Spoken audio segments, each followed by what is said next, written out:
I don't think you solve the problem of wellness and well-being and safety for people who are vulnerable by throwing money at it. I think you have to throw relationships at it and community.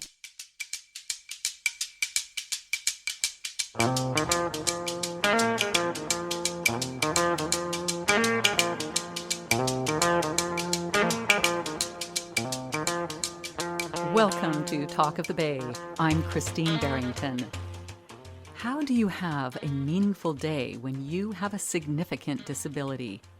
For the past decade, the founders of Santa Cruz's Common Roots Farm have been on an odyssey to answer this question. Heidi Cartan and Phillipe Habib are the parents of 2 children, one of whom is significantly disabled. Recognizing the grim realities of our system's failure to protect the vulnerable, they were determined to provide a safe and meaningful future for their son with cerebral palsy. Along the way, they gathered a cohort of dedicated parents who also had children with disabilities, and together they have built a thriving farm business as well as a housing community where people with disabilities join with others to grow food and beautiful flowers while forging friendships and a community that sustains everyone. Picture this. Just a few blocks away from the Santa Cruz Tannery and 1 mile from downtown is the last urban farm plot in Santa Cruz. During the warm months, it explodes with color from flowers and produce grown by people of all abilities. Together, they produce an abundance of goods for a nutritious CSA and a store with shelf goods made on site. Sheep and chickens wander the grounds, and at the edge of the farm is nestled a cozy, pocket-sized housing community called Coastal Haven, consisting of 10 colorful bungalows set out in 2 rows against the backdrop of the densely wooded Poganip Creek. 2 different legal entities combined on one land and connected by a common purpose, to provide a rich and meaningful life for the disabled children of the founding families and those who care for them. This purpose has been executed in alignment with life principles: care for the land, care for the people and the creatures who live on it. And like life itself, the benefits have overflowed and positively impacted the lives of many others along the way. Farms and communities are living things, so I wanted to walk the soil, smell the flowers, and see with my own eyes what a group of heroic and determined parents could accomplish through vision, pooled resources, and hard work. I sat down on a very warm autumn morning with Heidi and Phillipe in their bright kitchen which overlooks the busy farm, and they shared with me some of the roots of what would become Common Roots Farm. So the idea really began probably when our son Noah, who's now almost 28, was about 15, 16. I was already thinking about what would, future living situations look like for him as a bit of a planner, and also, I worked in the community-based long-term care field on behalf of elders for most of my career. So my career has really been about keeping people out of nursing homes as much as possible for as long as possible. And so I had a really fortunate background in terms of some of that work, both in policy and also in practical terms. I think part of what I wanted was to design something that fully integrated people with disabilities in the wider community. We're not interested in being a segregated setting, and we aren't one. We have college students living here, we have a couple of families living here, and we have our adult children living here, the member families. And, we're in this incredible location where we're really close to downtown. That's part of what we thought about was, how do our kids have rich lives? They don't stay in their homes all the time. They are in the community as they should be, participating in whatever it is they're interested in. And that, for us, didn't work very well in a remote setting. So we really wanted to be, in a place where we were asking a lot, a needle in a haystack, a place where we could farm and do viable small-scale agriculture, because that was our tool of choice for bringing people together and providing purpose and meaning. But we also needed to be able to create, what we've now called a pocket neighborhood that worked from a physical standpoint for our children and did provide lifelong homes. And a way, if it didn't work out, Phillipe and I could afford to do this exactly once. And if it wasn't the right thing for our son, we needed to be able to get our resources back out of the project and do whatever it was he did need. Phillipe, what is your take on the beginning of Common Roots? What really got us going was thinking about the rest of Noah's life after we were gone and seeing different things that had not worked for people. Can you give an example of what didn't work? Sure. We saw housing programs that were shut down due to lack of funding, or one program where the families bought land and gave it to a nonprofit to run for the rest of their kids' lives. But then the people in charge of the nonprofit turned over and decided to sell that property for other purposes. Those parents were fortunately still alive and were able to claw back the donation and put it to serve their kids like they intended. But really what we were trying to do here was to offer as much protection as we could to provide lifelong housing and opportunities for meaningful things to do for our kids. So what are the layers of protection that you've created? So we have separated the housing portion, which is set up as an LLC, essentially a partnership of families. And we have put in a very high threshold of voting to change the purpose and to not have it be housing anymore, so that we think it's, while there may be at any given time a minority of people who might, for whatever reason, decide to stop the project, we're relying on the fact that the majority of people will still have their family members and will not want to put the project at risk. So we've put in that very high threshold so that if something really does come up, then it can happen, but it's really going to take a large amount of agreement to do that. And on the farm side, that's a separately run nonprofit with a charter and a mission for what it does, so that, again, the for-profit, but not really trying to make a profit side of the project can't decide to do something else with the land that's meant to provide opportunities for our kids. So how do you think it's going for your son? I'm happy to say he's thrilled here. He's got a very happy life. He's very independent now. But if that were not the case, or if he needed something different, we would have needed a way to get our resources back. And Phillipe has designed that into the LLC model for our housing. So we expect the community to, we hope, always evolve and change and improve. But we have tried to build in these layers and really also thinking about support for siblings. So people who grew up with someone with a disability, like our younger son, Matthew, there's a tremendous burden on them if you think about it, about, oh my God, what's going to happen when mom and dad are gone? Is this all going to fall to me? And it was as important to us that Noah have a good life as that our younger son, Matthew, have a good life. And that meant him being able to choose his own path. And so, now he's older and able to understand this, but initially it was really about how do we, have the best possible situation for Noah so that Matthew also has the freedom to live his life the way we hope he'll be very involved. That guest unit Philippe's talking about, we want Matthew and other siblings to be able to be on site and visit their sibs, or if it's cousins or whoever it is, whoever's coming to visit. But it's really about having eyes and ears. I don't think you solve the problem of wellness and well-being and safety for people who are vulnerable by throwing money at it. I think you have to throw relationships at it and community. And so really at the crux of this project is trying to build those relationships. When our son Matthew comes to visit his brother Noah, he already knows Noah's housemates. He knows a lot of the other young adults who are living here. I have full confidence that if he noticed something was amiss with someone other than his brother, he would report that. He would speak up. And not that we're expecting that to happen. We have terrific support people here who are supporting our kids. But, there are unknowns and people are vulnerable. Some people do not speak. Our son is not very verbal. He only has a few words. He understands a lot, but he couldn't communicate many problems that might occur. And so, making sure that there are extra layers and also really the job of caring for someone who has a significant disability, we know because it's been our life for 27 years, is really challenging.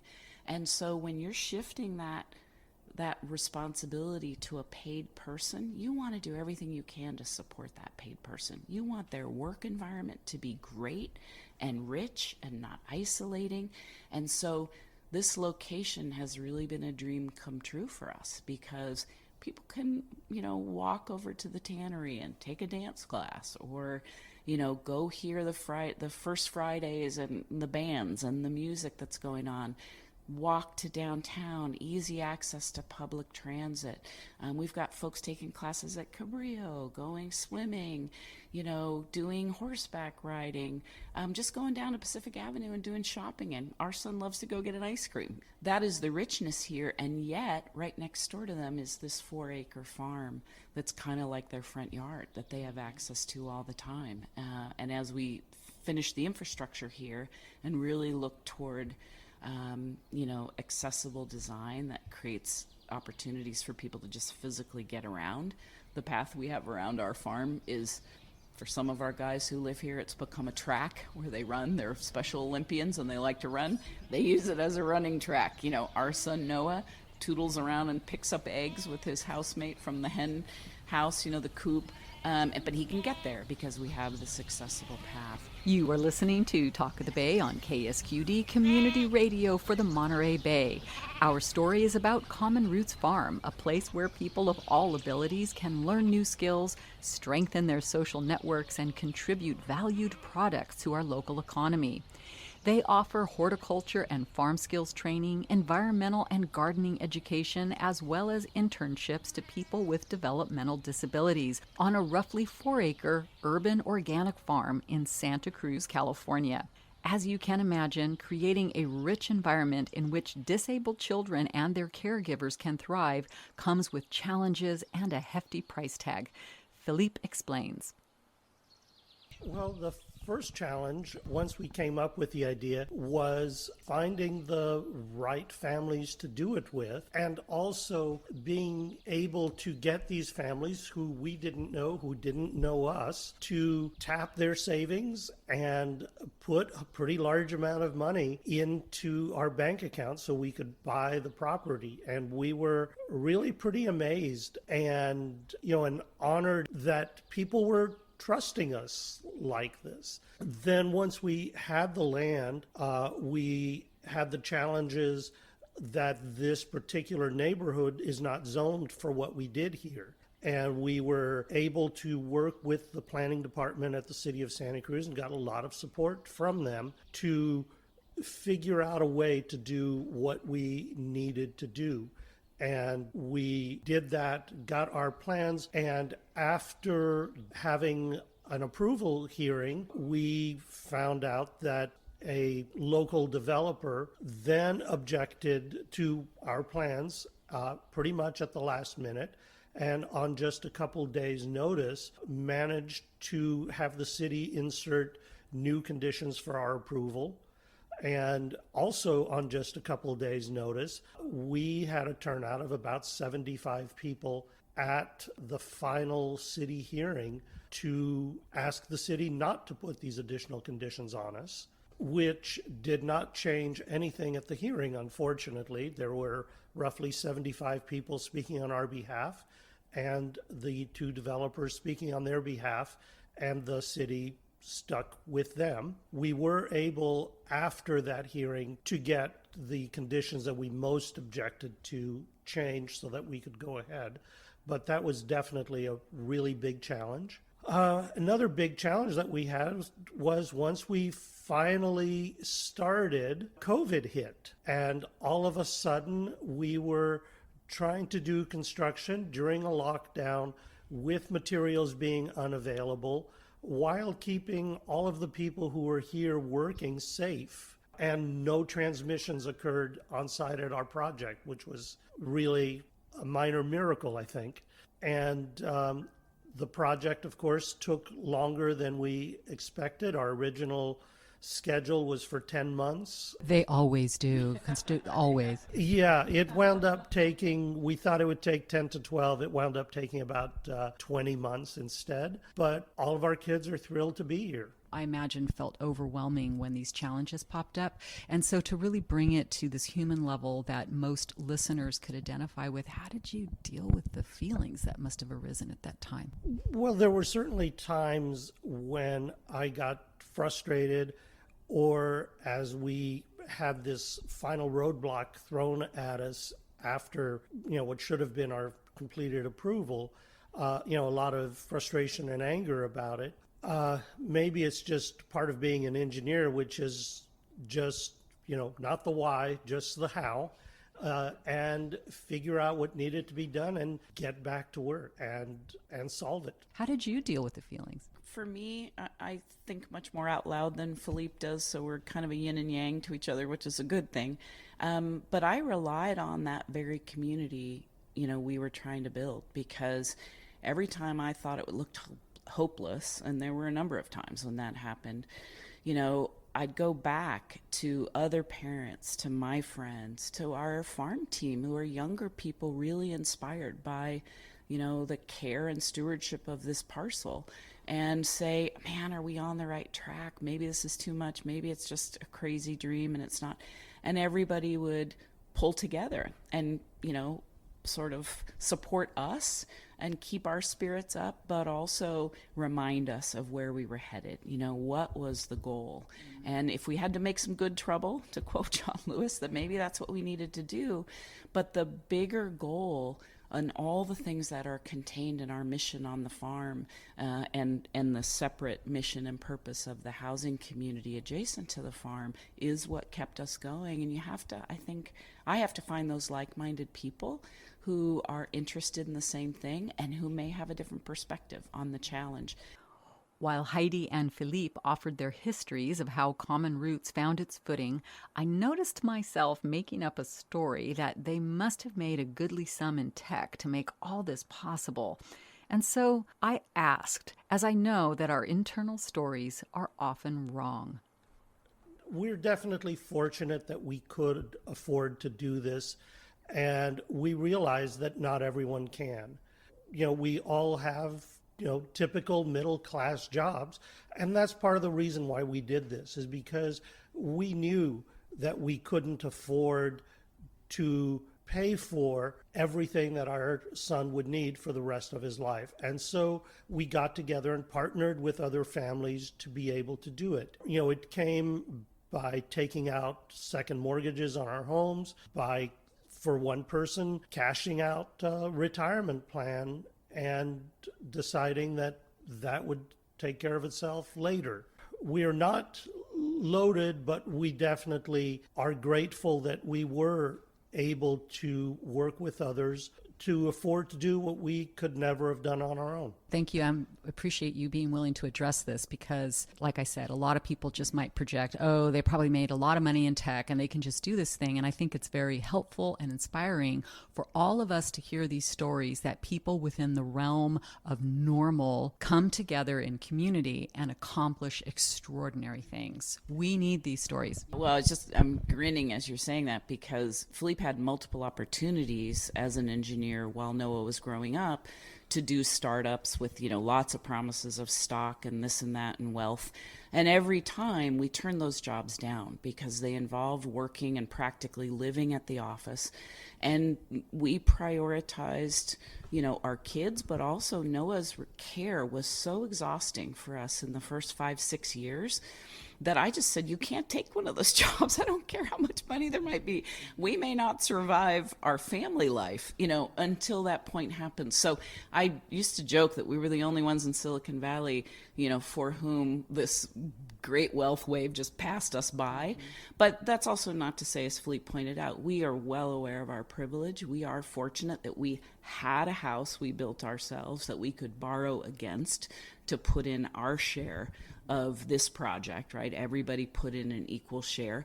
But as Phillipe, I think, very rightly pointed out, none of this would have been possible for Noah or any of the people who are enjoying the farm now had we not linked arms as parents and said, you know, we just have some faith that we can do something better and bigger than any of us could pull off by ourselves. Yeah, part of it also was the fact that we did this ourselves and were very active, allowed us to keep an incredibly close eye on budget. And as the person who was running the design and construction phase of it, I had many conversations with the people that we hired, telling them, you know, I'm responsible for other people's money, other people's future for their kids. So we're not going over budget. We're going to find a way to do this for what we can afford, and repeating that every single day. That's just what it takes, I think. We have families, you know, we've got one partner who he's here every single weekend, Mike, doing, you know, all kinds of facilities work, if you will. We don't have a property manager. We don't have a maintenance person. We are doing all those jobs ourselves. We get together once a month and weed, you know, to keep the landscaping up. And Phillipe and I said to our partner families when we were proposing this project, this is not a project where you write a check, drop off your child, and walk away. You know, we're not doing this for you. We're doing it with you. And we'll provide the leadership. But we're looking for people who have some history of contributing to their community, because that's what this is about, is building one. And, you know, we've got great families who have stepped up and done that. And man, what a rich thing when you have people with all these different talents. You know, Phillipe and I don't know anything about running a rental property, but we've got people in our community who are stepping up. If they didn't know it already, they're learning it, just like we did with a lot of aspects of this. But again, when the motivation is your child and your child's well-being, you know, you step up and you stretch a little bit. The family force, stronger than the nuclear force. I love it. You are listening to Talk of the Bay on KSQD, Community Radio for the Monterey Bay. We'll be back with more about Common Roots Farm after this short break. This is Austin Powers, baby. You're listening to the only radio station groovier than the BBC. What? You mean K-Squid? K-Squid. K-Squid, isn't it? K-Squid, KSQD Santa Cruz. Online anytime at ksqd.org. Yeah, yeah, baby.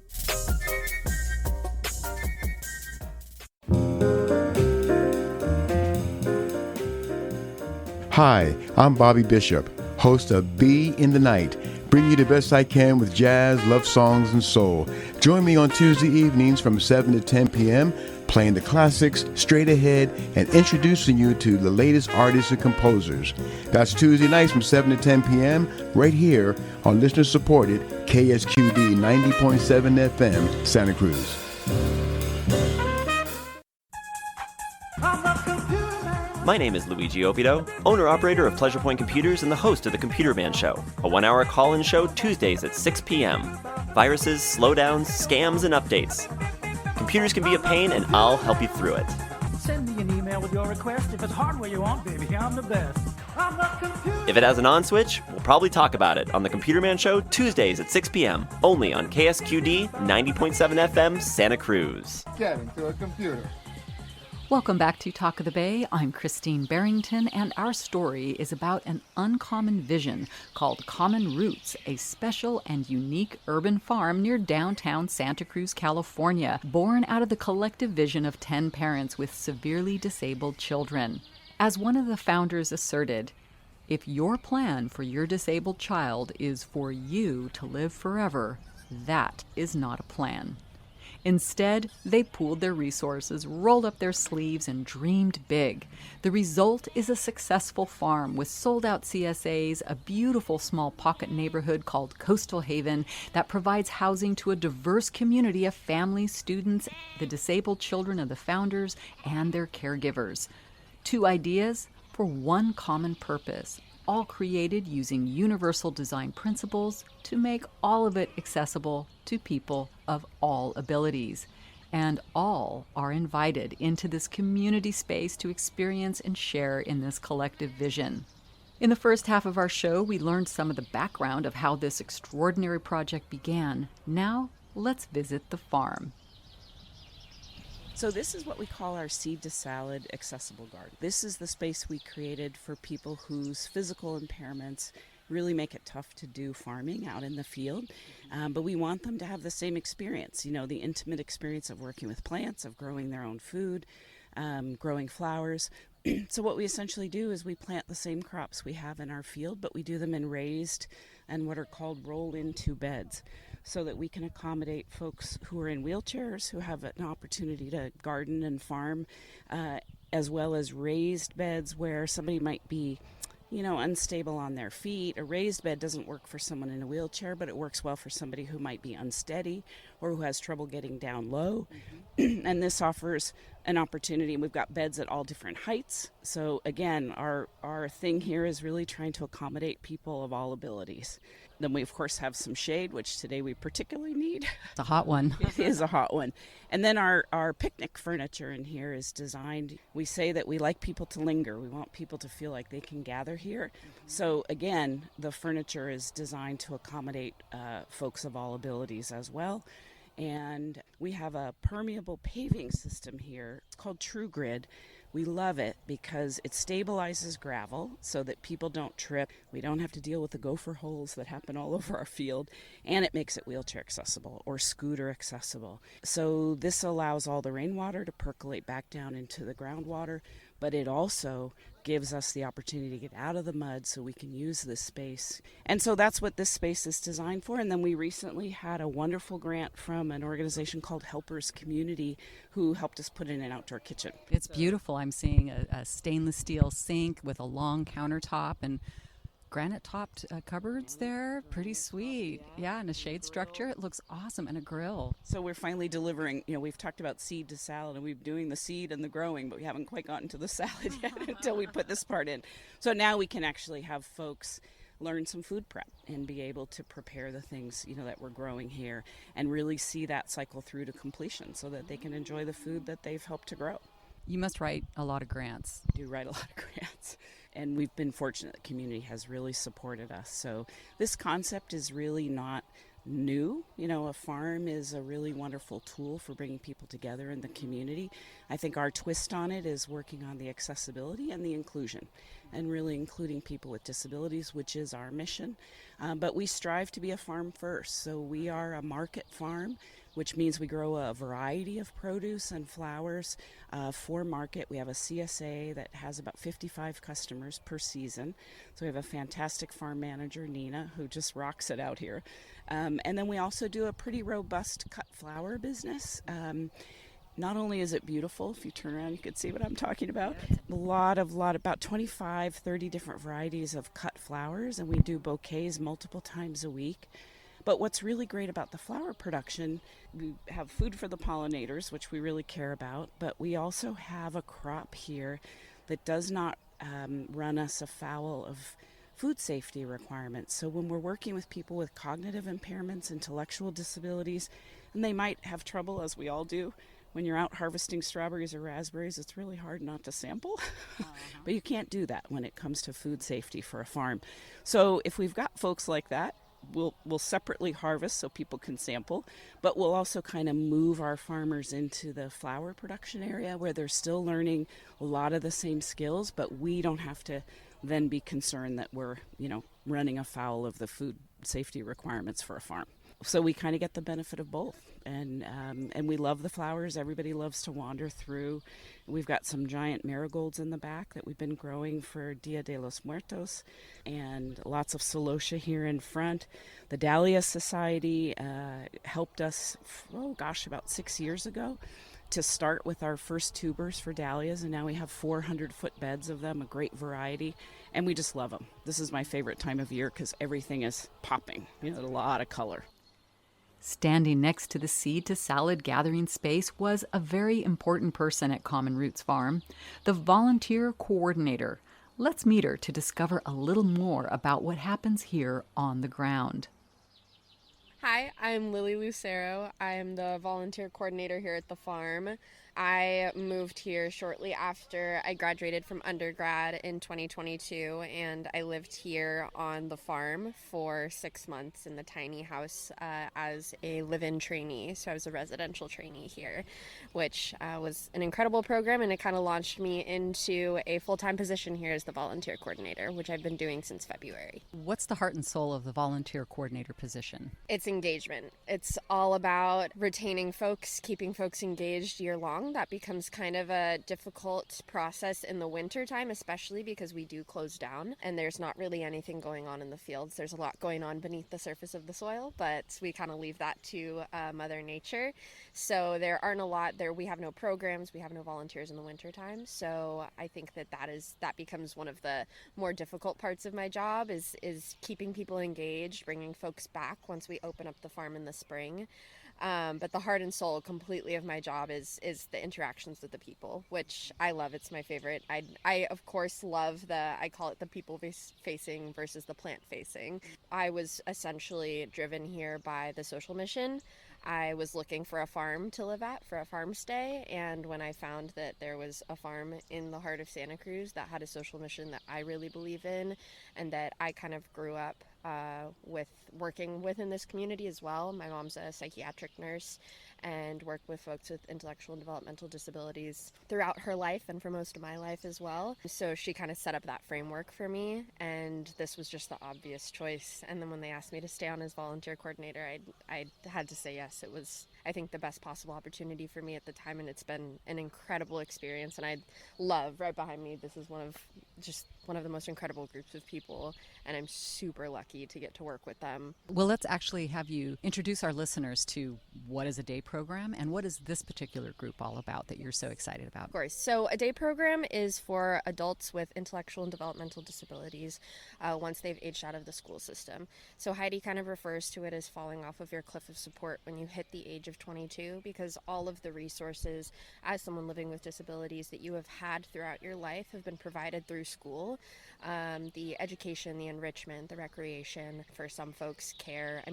Care is one of the main ones. And so a lot of folks, an alternative is that they are enrolled in these day programs, and they essentially go do different activities throughout their day, hopefully the most enriching activities possible. But one of the reasons Heidi started this place was that I'm sure that many listeners have probably been at a mall before or been in a bowling alley or in other indoor spaces for the most part, where there are large groups of folks living with disabilities who are in the space. And a lot of the reason why they go to those spaces is because some of them are free. You know, a mall, you don't have to buy anything, but for the most part, it'll be air conditioned.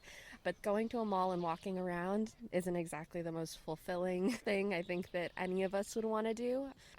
I don't think I would find that fulfilling. So necessarily, why would we subject folks with intellectual and developmental disabilities to that on a daily, weekly basis if they could be doing something else? And outdoor recreational land stewardship opportunities have been restricted for folks living with disabilities. And so this space really opens this up. We don't charge our day programs to come here, and this just creates a whole nother environment in which they can come and enjoy and engage. One of my favorite parts of them being here is that they really engage all of their senses, which, especially for folks living with IDD, that can be one of the most important things for them in their day. In this accessible garden space that we have here, there are so many sensory objects, especially the plants. I mean, all of the plants here, they tap into all of the senses for folks. I was literally just working on a presentation right now on all the different ways we engaged all of the senses this past summer.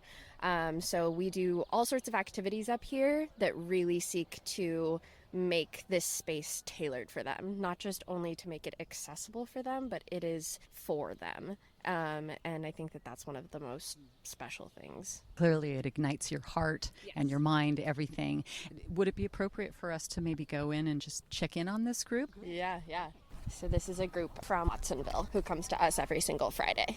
And they're really, really lovely. And they're already looking, saying, what in the heck is going on here? We want to talk to the people for whom all this has been created. What's up, Shayna? No Brendan today? Oh, man. We're going to miss her. Everyone, this is my friend Christine. She's here doing an interview. Hi. Hi. Yeah, this is going to be on the radio. What? On Monday. Yeah. Yeah. So, do you love coming here to Common Roots Farm? Yeah? Yeah? Oh, yeah, Miss Shannon. God, am I going to be on the radio for the first time in my whole life? You might be. Oh, you might be. Would you be willing to tell me, what do you like about coming here to Common Roots Farm? Oh, I like seeing the animals and helping out, giving flowers to my family and plant. And what is your first name? Ayari. Yeah. So nice to meet you. It's so nice to meet you. All right. Would anybody else like to talk to me for the radio?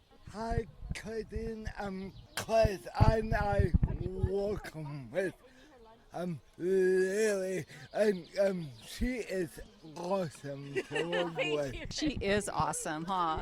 Chris is pretty dang awesome, too. Yeah. I wish our listeners could see your face. It's so beautiful and bright and happy. Yeah, we spend our Fridays together. Yeah, we spend on our Fridays excited. Yeah. When you show up, she gets very excited. I totally understand that, Chris right? gives the best hugs. And it's soft.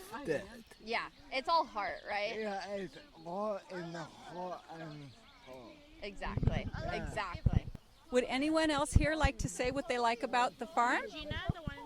Hi, Regina. Tell me what you like about coming here every Friday. Feeding chicken, watering the plant, and sheep. Feeding the chickens, and there's flowers, and it's so pretty here, isn't it? Yeah. You are listening to Talk of the Bay on KSQD Community Radio for the Monterey Bay. Our story is about Common Roots Farm, a place where people of all abilities can learn new skills, strengthen their social networks, and contribute valued products to our local economy. We'll be back with more about Common Roots Farm after this short break. Spend your Monday night at the Opera on KSQD Santa Cruz. You'll hear the world's greatest singers tell some of the world's most powerful, romantic, funny, and unforgettable stories, all set to the most glorious music ever composed. It's all about drama and being a diva. Monday night at the Opera, 7 to 10 p.m. on KSQD Santa Cruz 90.7 FM. Dazed and confused by current events, national and local? Well, we got a show for you. Saturday at 11 a.m., What a Week brings you a listener's digest of the news you need to know. We scour the web, read the papers, and dive deep into what's happening in Santa Cruz to tell you what you need to know when you need to know it. Now, you can't be well informed unless you are informed well, and What a Week points you in all the right directions. So join Tony Rusomano and Eric Nelson every Saturday at 11 a.m. on KSQD 90.7 and KSQD.org. What a week! In case you have just tuned in, this is KSQD Community Radio for the Monterey Bay, and we are learning all about Common Roots Farm, a place where people of all abilities can learn new skills, strengthen their social networks, and contribute valued products to our local economy. Volunteers are a vital and integral part of how Common Roots Farm works. Leslie Ziegler is one of these volunteers and drives regularly from Silicon Valley to offer her time to the program. Leslie, my understanding is that during the height of the growing season, you travel over to Common Roots Farm just about every Friday to volunteer. Is that correct? Yeah, like probably starting like mid-February through mid-November. I go just about every Friday. It's like a 45-minute drive, and a big part of it is I just want to get my hands in the dirt and be with the plants. This past season, one of my main jobs was seed sowing. Yeah, I love watching the seeds I planted into these cell trays grow into, 6-foot tall amaranth or whatever it is. And do you end up working with any of the disabled adults that come through the program, or are you mostly working with the plants? I just do field work, general field work. Some of the people doing field work also have different kinds of disabilities. Sometimes we sort of like work together on the same thing. There are what Nina calls duos of volunteers. So it will be someone with intellectual or developmental disabilities and their caregiver person. And I know she loves those dynamic duos. It's so amazing to see how many facets of life that Common Roots Farms cultivates. Yeah, it's awesome. Like, there are jobs for everyone, and it's all meaningful. Like, it's not sort of work for work's sake or something. Like, everyone's contributing something. Like, the last thing that's sort of left to do right now on the farm is to plant these, I think they're bare root strawberry plants that are these kind of tangled up, grizzled beards of roots. And like, one thing Noah is especially good at is pulling apart these grizzled root balls. And so he is contributing as much as the person who's putting those in the ground, as much as, like, everyone is making a meaningful contribution. We create something that's even greater than like each small piece that was contributed.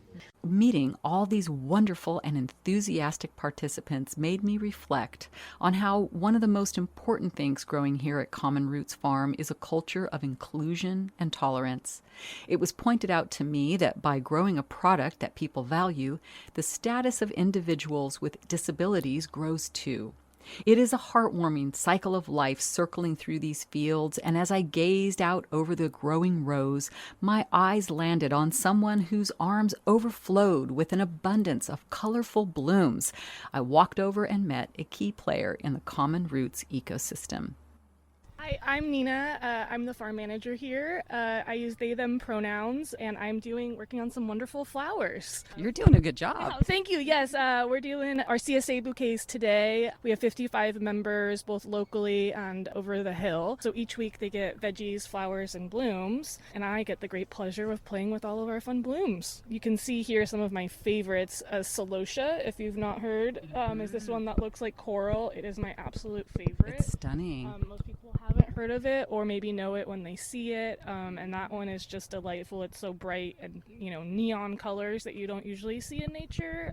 What's this little baby? That's another type of celosia. That one's flamingo celosia, so that one's a little more spiky, sort of papery, and kind of has that ombre from the purple to the white. Oh my, these are just exquisite. And what do we have here? This little purple delicate baby. That will be flax, which a lot of people haven't seen before. I hadn't either until I started growing it.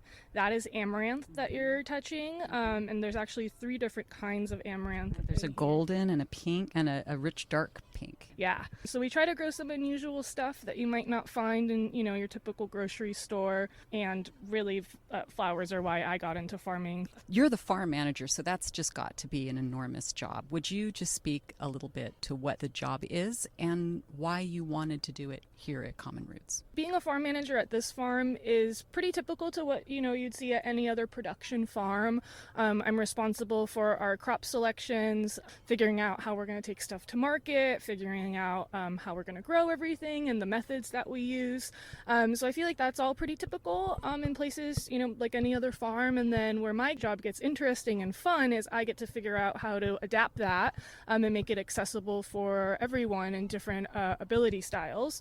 And so kind of trying to make farming almost like universal design that you would see in houses, and seeing how we can break stuff down into steps where someone might not be able to do the whole, sequence of steps, but they're able to do the first 2 steps, and we can pair them with someone that can help with the last 2. We kind of call that partner farming.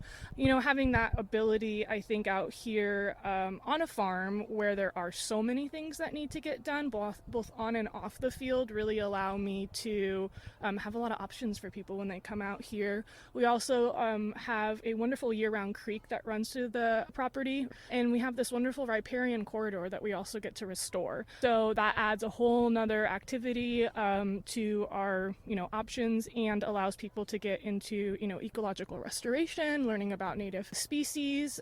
It's kind of really fun to have a production zone so close to a riparian habitat, which can be pretty unusual.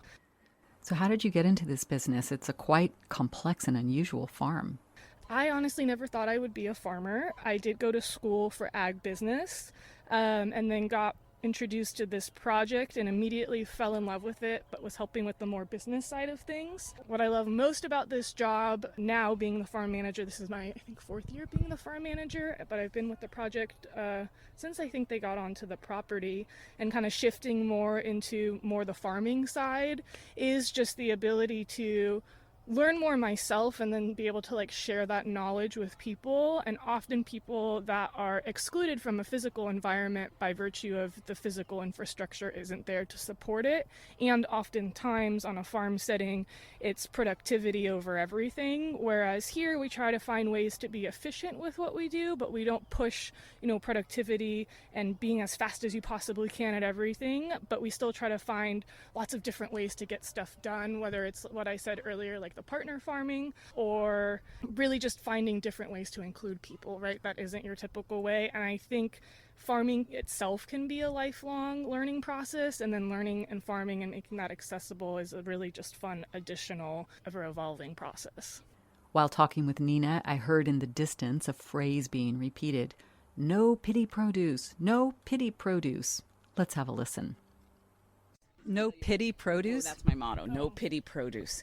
Because, if Nina and I have talked about this a lot, but if we sell something to someone because they like our social mission, but the strawberries aren't good or the flowers don't last and there's no vase life, that's a sale we've had once and we're done. Yeah. And we want lifelong customers.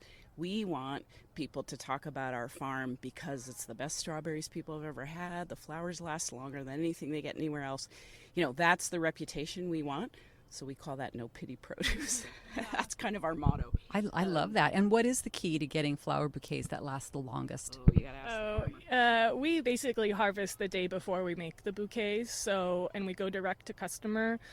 So unlike sometimes that you're getting a bouquet from the grocery store, obviously at a farmer's market you'd get a lot better vase life, but even from a florist, those flowers, especially in the flower industry, local seasonal blooms make up a very tiny, small margin of the market. Flowers are flown in from around the world, and you can imagine that they're harvested well before they arrive at the florist shop. A lot of florists are now focusing on local seasonal blooms, right? And a lot of what we actually grow doesn't ship well, where you would not be able to import it and fly it in. And so we're sort of in that instance really trying to have blooms that are interesting, like the conversation we just had, that you're someone that looks at bouquets often and hadn't seen some of these, and that's sort of what I love about this whole process of picking our seasonal blooms in that way. And again, just with our ability to be a local farm and have local customers,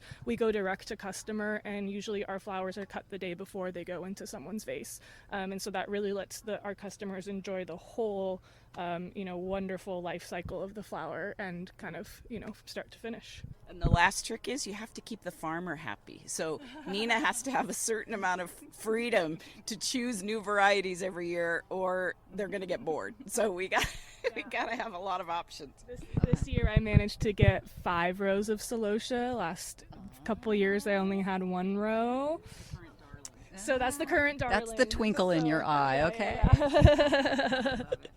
This is just such a heartwarming story, and it's just been beautiful to come through and to see the pocket neighborhood, to see this farm, to get to meet the people in the day program, to see these bouquets being made. And so if folks are feeling really, really jazzed up, they want to take advantage of your CSA. Can you talk about that a bit? Yeah, so our CSA runs from usually around May through October. Sign-ups start going up, somewhere around March. If you are one of our CSA customers from years past, you get priority, and our shares have been selling out. But if folks are interested, there is on our website a CSA page. Our website is commonrootsfarm.org, and I think it's just /CSA. We'll take you to the page. I'm pretty sure that I have gotten ahead of myself and put up a wait list for next year. And another really great way to find out when we announce stuff is either following us on Facebook or following our newsletter and signing up for our monthly updates. We don't spam you, it's just once a month, I swear. They're fun articles, and that's how you can find out about the CSA. That's fabulous. And then there's also shelf products, right? Is there a store here, or are those all like online? Well, I can just say that they're all available online, but our hope is that when we complete our barn, which which is the last major piece of infrastructure that we want to do here. Then Nina does plan to have a small retail shop there with all of our shelf-stable products. So we do jams, hot sauces, cocktail mixes, shrubs, lots of fun stuff, and Nina's branching out all the time. We work with Terroir in a Jar and Tabitha Stroop, so she does a fantastic job for us at her kitchen, and we're always playing with recipes and, you know, coming up with new things. We have a lavender syrup now that's new, I know, and some culinary salts. So it's a fun process for us and keeps things interesting, but also allows us to make the most out of what we're growing here, right? It's really tough to make ends meet on a small-scale farm, and so we're always looking for ways to put funds back into the project, right? That's what we're about, is keeping everybody active and involved, and keeping this place beautiful and welcoming. So those sales do matter to us, and so we're doing that. And then we hope COVID stopped us from having a farm stand, but when we get the barn done, we're hoping that we will bring back a farm stand. You've mentioned the barn a couple of times. Would you just take a minute to describe your vision for it? You bet. So we have really outgrown the infrastructure we have here with coolers and wash pack station and those things we need for the farm to operate well and to kind of bump us to the next level of farming and being able to reach more customers. So part of the barn is going to be, we hope, a really nice wash pack area with walk-in coolers, very close to our greenhouse so that we can take crops that are growing there directly into, you know, the processing area, keep stuff, as Nina said, super fresh for our customers, which is our selling point and our priority. But also we have to close. Our day programs coming and a lot of the activities we do on the farm. Shared Adventures does an art group and a garden club here. All that stops in the wintertime because we don't have any covered space. And so the barn is going to solve that problem. So we're pretty excited because we're going to be able to do both. We're going to have I keep talking about this large covered patio we're going to have with the roof line of the barn that's going to allow us to have farm-to-table events, but also just create another anchor point. So the way our farm is designed, we have the anchor point in our seed to salad area at one end of the farm, and the barn will be at the opposite end, and in between is all the growing space. So, and then we've located all of our work areas and our animals along the perimeter accessible path so that we can maximize the chances people have who have mobility impairments of being able to get to everything. But we're pretty excited about that barn, and we desperately need some office space too, or I'm going to have a staff mutiny. As I looked out over this amazing land with its creek and housing complex, the flowers and veggies, the day program participants laughing across the field, I had one last question. It's really very difficult to grow food successfully for a business. So what are your roots around growing food? How did you get into this business? I hate to admit this, but I had almost no roots with respect to growing food for other people. I'm a lifelong gardener. My dad was a master gardener. I've always been around plants and nurseries, and, you know, that was the thing we did. But, you know, a couple of things have happened. One is a lot of study. Our farm manager, Nina, has gone to the UCSC apprenticeship program and learned a lot of things and made a lot of connections. But I think Phillipe and I are both pretty much fearless learners. And, you know, thankfully, we didn't really understand all the obstacles we were going to hit before we started, or I don't think we would have started. You said that you're sorry to admit, but you knew almost nothing. I think that makes it much more exciting because people that are listening who are thinking, there's something in the world that really disturbs me, or there's something in my family and I want to create change in this system. It's pretty exciting to meet people who are like, well, we didn't know what we were doing, and look at what we've accomplished. With so much negative news blazing through our psyches, it's uplifting to hear how a collection of people, much like you or me, dreamt up a magnificent vision to provide for their disabled children. They have created a system that models what life does for all of us every day. It grows what is needed and offers it generously, increasing well-being for all of those within its reach. If Common Roots Farm inspires you and you'd like to learn more, visit their website at commonrootsfarm.org. There are a multitude of ways you can participate and support their mission. As Lily Lucero pointed out, volunteers are a critical part of the vision. You can join the crew and learn all about inclusive farming along the way. Or you can sign up for their very popular CSA and purchase items from their online store. And of course, you can always donate. I want to thank Heidi Cartan, Phillipe Habib, Lucy Lucero, Nina Vukicevic, and Leslie Zieger for their time in contributing to our story. You've been listening to KSQD 90.7 FM, KSQT 89.5 FM, and 89.7 FM. We are K-Squid, community radio for the Monterey Bay area. I'm Christine Barrington with Talk of the Bay. Join us for more great stories about the incredible people and natural beauty of our region every weekday at 5 p.m. right here at KSQD.